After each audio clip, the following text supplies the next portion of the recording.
નમસ્કાર મિત્રો, આજે સમગ્ર ગુજરાતમાં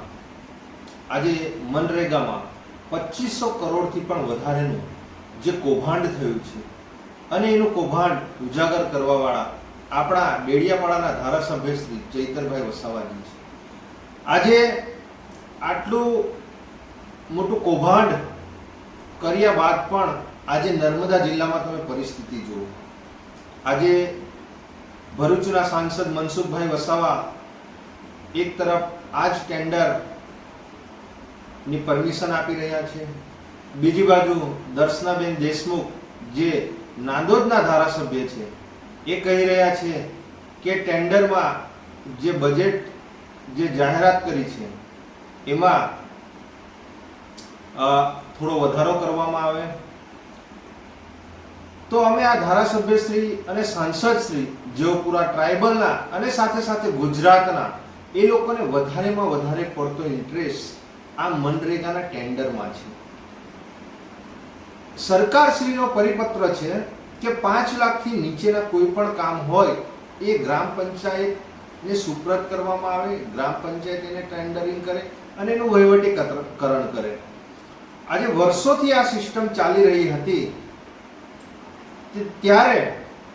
આજે કોઈ પણ જાતનો આ મનરેગામાં કૌભાંડ થયો નથી અને જે પણ કોઈ સિસ્ટમ હતી એમાં દરેક લાભાર્થીઓને એ લોકોને એમના હકના પૈસા મળી રહેતા હતા. જ્યારે આજે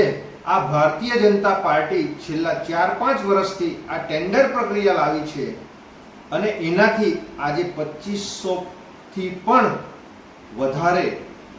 કરોડોનું કૌભાંડ થયું છે અને એ કૌભાંડમાં જે બચુ ખાબર છે એમના છોકરાઓને તાલુકા કક્ષાએથી એમને જામીન મળી જાય છે અને જે આ કૌભાંડને ઉજાગર કરવા માટે એક ધારાસભ્યશ્રીને આજે હાઈકોર્ટમાં પણ જામીન નથી મળતા. તો અમારે ભારતીય જનતા પાર્ટીના ધારાસભ્ય સાંસદ સભ્યશ્રીને કહેવું છે કે તમે સરકારનો જે પરિપત્ર છે એ પરિપત્રનો ઉલ્લંઘન કેમ કરી રહ્યા છો? તમે કેમ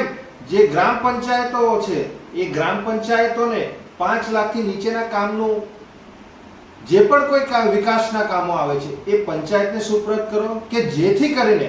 આટલું મોટું જે કૌભાંડ છે એ કૌભાંડ ના થઈ શકે. આજે ભારતીય જનતા પાર્ટીના નેતાઓને અમને ક્યાંક ને ક્યાંક એવું લાગી રહ્યું છે કે જે 100 રૂપિયા આવે છે એમાં 100 માં જે 60-40 નો રેશિયો છે એ 40-60 નો રેશિયો એમાં ધારાસભ્ય, સાંસદ સભ્ય, એમાં ભારતીય જનતા પાર્ટીના નેતાઓ અને સાથે સાથે આ 40%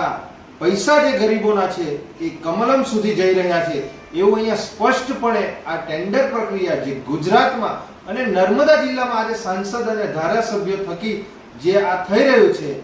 એ ખૂબ જ નિંદનીય છે અને એના લીધે આ ગરીબ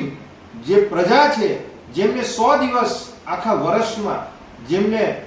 આ મનરેગામાં રોજગારી મળતી હતી એવા લોકો પર આ તરાપુ મારવાના ધંધા આ ભારતીય જનતા પાર્ટીના નેતાઓ એમના ખિસ્સા ભરવા માટે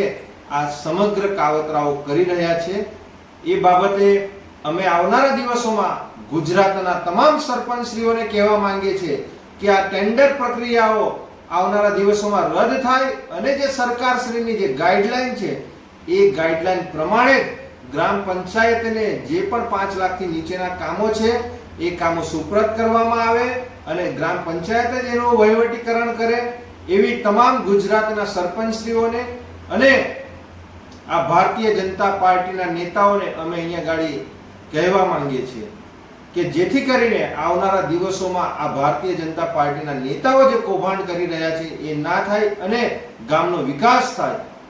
એવી અમારી